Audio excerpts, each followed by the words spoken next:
Agro প্রজেক্টের আরেকটি নতুন ব্লগে তোমাদের সবাইকে স্বাগতম। তো আমাদের যে কবুতরের খামারটি আছে ছাদ বাগানে, তো এই কবুতরের খামার থেকে কিন্তু বেশ অনেকগুলো কবুতরই গ্রামে শিফট করা হয়ে গেছে। তো আমাদের গ্রামের বাড়িতেও কিন্তু একটা হিউজ পরিমাণের ফার্ম আছে।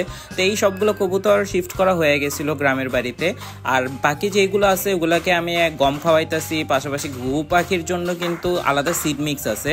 তো এগুলো দিয়ে ব্রিডিং করাইতেছি। কিছু ফ্যান্সি কবুতর এখনও রেখে দিছি। এগুলা কমানোর কারণ হচ্ছে পুরা যে খাঁচাটা আছে আমাদের মাস্টার কেজ, এটাকে ক্লিন করে অন্য কোনো নতুন এক্সোটিক পাখি পালার চিন্তা ভাবনা আছে। তো তোমরা কমেন্ট বক্সে জানাতে পারো যে তোমাদের কি রকমের পাখি এখানে দেখলে তোমরা খুশি হবে।